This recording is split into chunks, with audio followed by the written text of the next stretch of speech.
Hey everyone, welcome back to my channel. And in today's video we are going to discuss about gene expression database. ठीक है, अगर आपने syllabus देखा होगा जो मर्ज सिलेबस CSR नेट और DBT JRF ने दिया है, उसमें आपने सिलेबस में देखा होगा जो सेकेंड टॉपिक है that is gene expression database. So सबसे पहले हम ये देखेंगे कि जीन एक्सप्रेशन डाटाबेस होता क्या. सो जीन एक्सप्रेशन डाटाबेस एक ऐसा डाटाबेस है जिसमें कि हम जीन की वो एक्सप्रेशन स्टोर करके रखते हैं. जीन एक्सप्रेशन यानी कि क्या, मैं अभी आपको बताती हूँ. लेकिन जीन एक्सप्रेशन डाटाबेस एक ऐसा डाटाबेस है जिसमें कि जीन जो एक्सप्रेस होते हैं, इन जीन की इंफॉर्मेशन हम स्टोर करके रखते हैं. ये जीन कब कितना एक्सप्रेस करते हैं, ये सारी इन्फॉर्मेशन हम किस में स्टोर करके रखते हैं, तो जीन एक्सप्रेशन डाटाबेस में स्टोर करके रखते हैं. तो जीन एक्सप्रेशन लेवल्स यानी कि जीन हाई लेवल पे एक्सप्रेस हो रहा है, लो लेवल पे एक्सप्रेस हो रहा है, डिफरेंट कंडीशंस में जीन कैसे एक्सप्रेस हो रहा है, ये सारी इन्फॉर्मेशन अगर हमें किसी एक डाटाबेस में स्टोर करके रखना है तो वो होता है जीन एक्सप्रेशन डाटाबेस. सो जीन एक्सप्रेशन डाटाबेस एक ऐसा डाटाबेस है जिसमें कि जीन जो एक्सप्रेस हो रहा है वो जीन अलग अलग कंडीशन में कैसे एक्सप्रेस हो रहा है, उसका लेवल क्या है जीन एक्सप्रेशन का, हाई लेवल पे एक्सप्रेस हो रहा है, लो लेवल पे एक्सप्रेस हो रहा है, कहाँ पे एक्सप्रेस हो रहा है, किस टिश्यू में एक्सप्रेस हो रहा है, ये सारे इन्फॉर्मेशन हम स्टोर करके रखते हैं.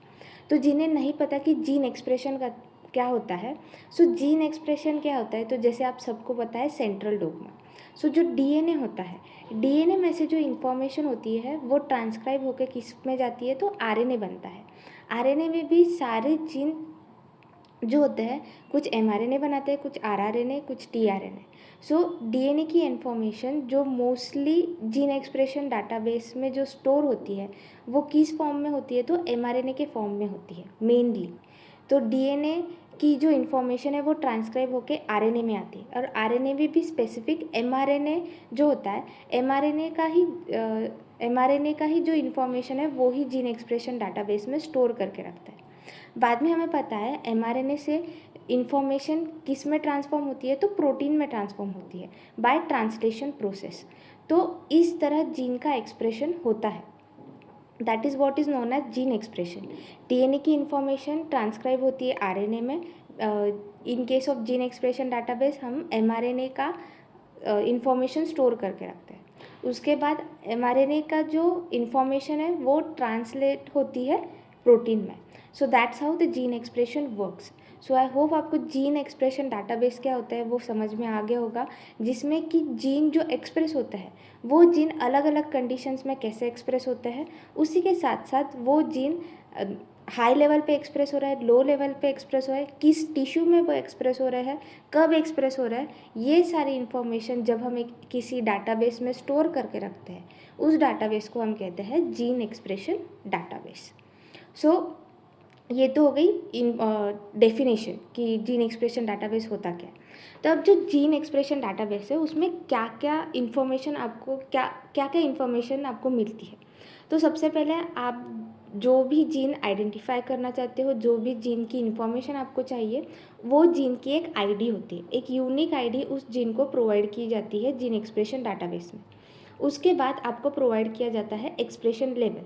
एक्सप्रेशन लेवल यानी कि क्या, वो जीन हाई लेवल पे एक्सप्रेस हो रहा है, लो लेवल पे एक्सप्रेस हो रहा है, किस लेवल पे एक्सप्रेस हो रहा है, किस टिश्यू टाइप में वो जीन एक्सप्रेस हो रहा है, ये भी इंफॉर्मेशन इस डाटाबेस में ये डाटाबेस प्रोवाइड करते हैं कि वो जीन लीवर में एक्सप्रेस हो रहा है, ब्रेन में एक्सप्रेस हो रहा है, कि प्लांट के किसी एक लीफ में एक्सप्रेस हो रहा है, ये भी आप पता लगा सकते हो. ये सारी इन्फॉर्मेशन उस डाटाबेस में दी गई होती है.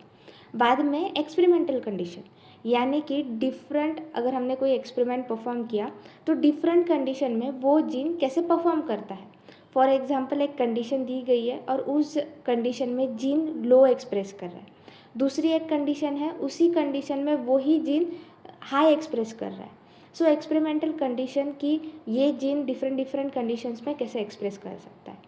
टाइम पॉइंट यानी कि क्या, कि एक जीन है, वो जीन कितने टाइम के बाद एक्सप्रेस होने वाला है, after 12 hours, after 6 hours, after 24 hours, कुछ अर्ली जीन्स होते हैं, अर्ली रिस्पॉन्स जीन्स होते हैं, कुछ लेट रिस्पॉन्स जीन्स होता है।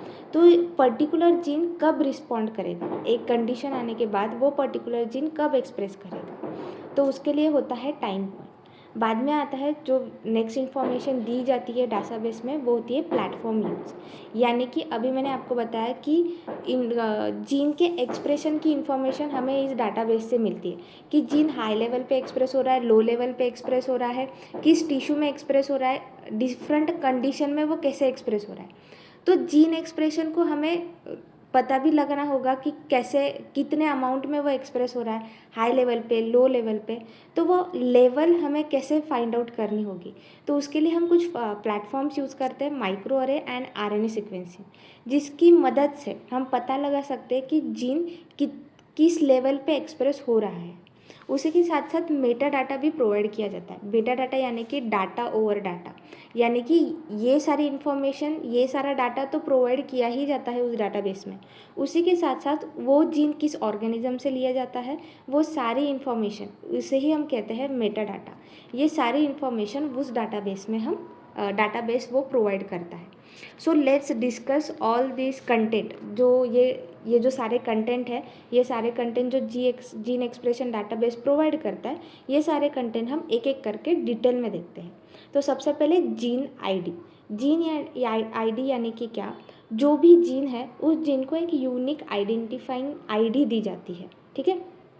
तो उसी को हम कहते हैं जीन आईडी, ताकि किसी को कोई कन्फ्यूजन ना हो। तो इसी वजह से हर एक जीन को एक यूनिक आईडी दी जाती है। Second feature is expression level, ठीक है। अभी मैंने आपको बताया कि एक पर्टिकुलर जीन जब एक्टिव होता है, एक्टिव होने के बाद वो कितने लेवल पे एक्सप्रेस करता है, हाई लेवल पे एक्सप्रेस कर रहा है, लो लेवल पे एक्सप्रेस कर रहा है, इसी को हम कहते हैं एक्सप्रेशन लेवल। फॉर एग्जांपल, ठीक है, कैंसर टिश्यू है एक, हम एक एग्जांपल ले लेते हैं, एक कैंसर टिश्यू है और दूसरा एक नॉर्मल टिश्यू और एक जीन है, ठीक है। एक फॉर एग्जांपल हम उस जीन का नाम रख देते हैं जीन एक्स है। ये जीन एक्स जब कैंसर टिश्यू में होता है तब हाई लेवल पे एक्सप्रेस करता है, लेकिन जब नॉर्मल टिश्यू में होता है तब ये लो एक्सप्रेशन दिखाता है। तो हमें पता चलता है एक्सप्रेशन लेवल पे कि ये अलग अलग टिश्यू में कितने लेवल पे एक्सप्रेस हो रहा है। जैसे कि हमने एग्जांपल भी देखा कि कैंसर टिश्यू में वो हाई लेवल पे एक्सप्रेस हो रहा है एक पर्टिकुलर जीन, और नॉर्मल लेवल पे वो लो एक्सप्रेशन लेवल दिखा रहा है। तो इस कंडीशन पे हम पता लगा सकते हैं एक्सप्रेशन लेवल जीन का। और एक्सप्रेशन लेवल, जो जीन का एक्सप्रेशन लेवल है, ये हमें आइडेंटिफाई करने के लिए मदद करता है कि ये जीन डिसीज रिलेटेड जीन है, और एक्टिव मेटाबॉलिक पाथवे आइडेंटिफाई करने के लिए भी एक जीन का एक्सप्रेशन लेवल बहुत ज़्यादा मदद करता है।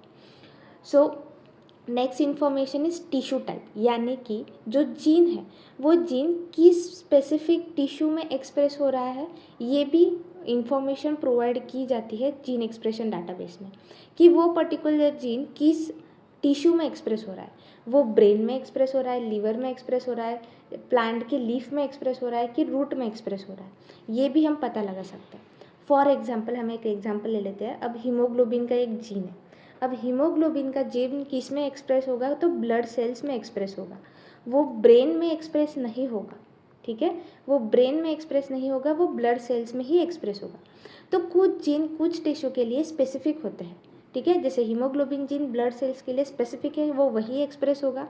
ये जीन ब्रेन के टिश्यूज़ में एक्सप्रेस नहीं होगा। सो जो जीन्स होते हैं वो टिश्यू स्पेसिफिक होते हैं, वो पर्टिकुलर टिश्यूज़ में ही एक्सप्रेस होते हैं, दूसरे टिश्यू में एक्सप्रेस नहीं होते। तो ये कि कौन सा जीन किस टिश्यू में एक्सप्रेस हो रहा है, ये भी हम पता लगा सकते हैं। यानी कि उस जीन एक्सप्रेशन डाटाबेस में ये इन्फॉर्मेशन प्रोवाइड की जाती है कि ये जीन किस टिश्यू में एक्सप्रेस करते हैं।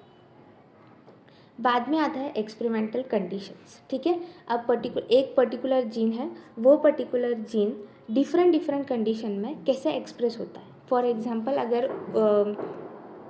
वो जो जीन है अगर वो ड्रग ट्रीटमेंट के कंडीशन में है तो वो कैसे एक्सप्रेस कर रहा है, अगर हीट स्ट्रेस है तो वो जीन कैसे एक्सप्रेस कर रहा है, इन्फेक्शन है तो वो जीन कैसे एक्सप्रेस कर रहा है, अगर न्यूट्रिएंट डेफिशिएंसी है तो वो जीन कैसे एक्सप्रेस कर रहा है। तो जैसे जैसे कंडीशंस बदलती जाती है जीन एक्सप्रेशन भी चेंज होते जाते हैं। Depending upon the experimental condition gene अपना एक्सप्रेशन चेंज करता है। तो अगर हीट स्ट्रेस है तो वहाँ पे हीट शॉक प्रोटीन का एक्सप्रेशन होगा, अगर वो जीन कंपैटिबल है हीट स्ट्रेस के लिए तो वो हीट शॉक प्रोटीन का एक्सप्रेशन करेगा। अगर इन्फेक्शन है तो इम्यून सेल्स है उसका एक्सप्रेशन होगा, इम्यून जीन अगर वो होगा तो वो एक्सप्रेस करेगा। अगर न्यूट्रिशन डिफिशिएंसी है तो जीन अलग तरीके से एक्सप्रेस होगा। तो अलग अलग कंडीशन में जीन अपना एक्सप्रेशन चेंज कर सकता है। तो अगर कोई न्यूट्रिएंट डिफिशिएंसी है तो वो जीन कम भी एक्सप्रेस हो सकता है एक पर्टिकुलर जीन, या फिर दूसरा एक जीन है वो हाईली एक्सप्रेस हो सकता है। तो एक्सपेरिमेंटल कंडीशंस के थ्रू हमें पता लग सकता है कि वो जीन कैसे उसका एक्सप्रेशन दिखाता है। बाद में आता है टाइम पॉइंट, यानी कि टाइम पॉइंट क्या होता है, अगर कोई कंडीशन है एक पर्टिकुलर कंडीशन है उस कंडीशन पे वो जीन जो है वो कितने टाइम के बाद एक्सप्रेस हो रहा है, वो अर्ली एक्सप्रेस हो रहा है, वो अर्ली एक्टिवेट हो, वो पर्टिकुलर जीन अर्ली एक्टिवेट हो रहा है या फिर वो लेट एक्टिवेट हो रहा है। ये कब पता चलता है, ये उसे ही हम कहते हैं टाइम पॉइंट। और ये टाइम पॉइंट कब पता चलता है, जब एक पर्टिकुलर कंडीशन होती है और उस पर्टिकुलर कंडीशन पे वो जीन कितने टाइम के बाद एक्टिवेट हो रहा है, 6 घंटे के बाद, 12 घंटे के बाद, 24 आवर्स के बाद, ये कितने मिनट्स के बाद वो जीन एक्टिवेट हो रहा है। उससे हम ये पता लगा सकते हैं कि ये जीन अर्ली रिस्पॉन्स जीन है या फिर लेट रिस्पॉन्स जीन है, ये भी हम पता लगा सकते हैं। एंड टाइम पॉइंट यानी कि किस टाइम के बाद, किस मिनट के बाद ये जीन एक्टिवेट हो रहा है, that is nothing but time point. बाद में आता है प्लेटफॉर्म यूज़। प्लेटफॉर्म यूज़ यानी कि हम माइक्रो अरे और आरएनए सीक्वेंसिंग ऐसे टेक्नोलॉजी का यूज़ करके हम मेजर कर सकते हैं कि जीन कितने लेवल पे एक्सप्रेस हो रहा है। तो ये टेक्निक्स जो है, ये दोनों टेक्निक्स हम आने वाले वीडियोस में इन डिटेल देखेंगे, microarray technique and RNA sequencing technique.